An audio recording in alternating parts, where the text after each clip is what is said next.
Welcome to Manchester, home and birthplace to some of the UK's biggest artists from throughout history. Famous for its bands, gigs and nightclubs, we're about to embark on a journey throughout the decades to see what makes the music of Manchester.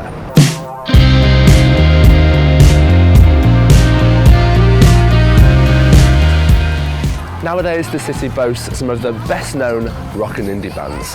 But a lesser-known fact about Manchester is that it played home to the Gibb brothers before they were crowned disco kings. The Bee Gees are one of the best-selling bands of all time, with over 220 million records sold. They spent their childhood here in Chorlton, and they attended the Oswald Primary School. The Gibbs' first live band, the Rattlesnakes, made their live debut in 1957 here at the Gaumont, before eventually emigrating to Australia.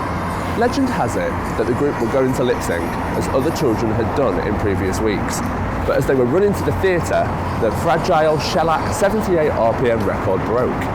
This meant that the group had no other choice but to sing live. They received such a positive response from the audience that the band decided to pursue a singing career. Years later, and they released some of the biggest songs of the 70s. Just as the Bee Gees were topping the charts in the UK, a brand new, independent, Manchester-based record label was being set up in 1978, with prominent acts on their roster, including New Order, Joy Division, and Happy Mondays. Factory Records is considered widely responsible for putting Manchester on the musical map. But it's not just music that Factory is famous for. It's also famous for its FAC catalogue, categorising anything from FAC 138, packing tape, to FAC 98, a hair salon. Nowadays, its legacy lives on through its old offices down Princess Street, where they were later reconverted and opened in 2010 as FAC 251, The Factory.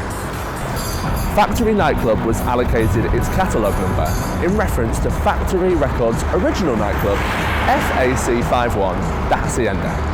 When it first opened in 1982, the club was at the forefront of the house and rave scene. As the club grew in prominence, so did the use of ecstasy in the city in a period of time known as the Manchester era. The UK's first ecstasy-related death occurred at the club in 1989, which resulted in a police clampdown and the club briefly closing until 1991. The club remained popular and unfortunately closed its doors for the final time in 1997. Despite all of this, the Hacienda still remains as Manchester's best-known nightclub. Coming up, we'll discover why Manchester was named the UK's rock and indie capital.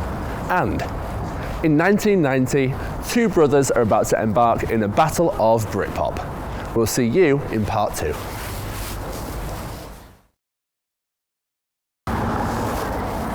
When you think of the music of Manchester, so many artists and bands spring to mind. The Smiths, Elbow, the Courteeners, Joy Division, Stone Roses.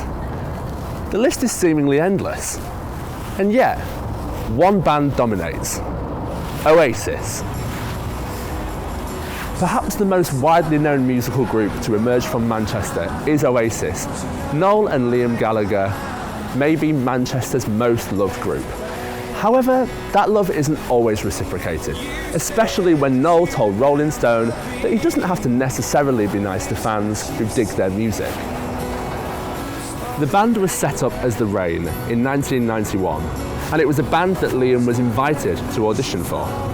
Eventually, they changed their name to Oasis, which was inspired by a childhood bedroom poster that listed Oasis Leisure Centre Swindon as the venue. Their first live gig was on the 14th of August 1991 at the Boardwalk in Manchester. Following hits such as Supersonic, Shaker Maker and Live Forever, Oasis released their debut album, Definitely Maybe, in August 1994. The album shot quickly to number 1, becoming the fastest selling debut album in the UK at the time. In the 90s, Oasis were famously involved in a chart battle with rival band Blur.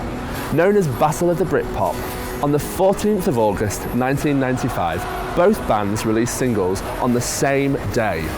Blur's Country House outsold Oasis' Roll With It, 274,000 copies to 216,000 copies during the week. Throughout the 2000s, Oasis remained popular, having played to over 1.7 million people worldwide during their Don't Believe the Truth tour between 2005 and early 2006. In 2010, Manchester was named the UK's 7th most musical city, although many people continue to argue that it is in fact the most musical. Nowadays, Manchester has one of the most musically diverse scenes.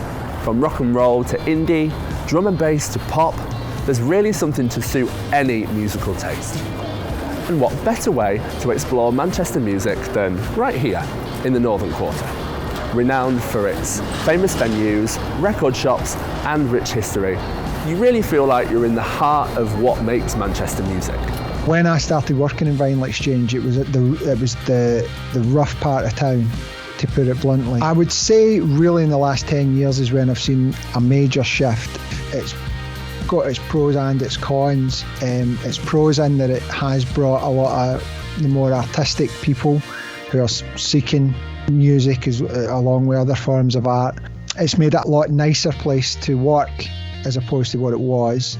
So when I moved in from Scotland to Manchester, it was incredibly exciting. It was so exciting because I would DJ a psychedelic trance night one week and an acid techno night the next week. And each one of these nights were completely different clientele, completely different people. And it was absolutely fascinating and fantastic in equal measure. Talking to young customers that come into the shop, and when you say to them, oh yeah, I grew up in the 90s when there was the rave scene and there was this and that, and they're like, oh my God, because they've heard about it. It's like a folklore now.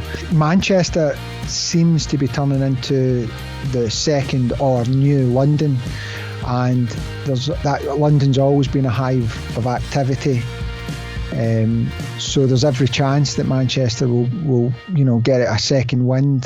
So, whether you've experienced Manchester music firsthand or you're brand new to its history, there is always something new to explore, and the history lives on.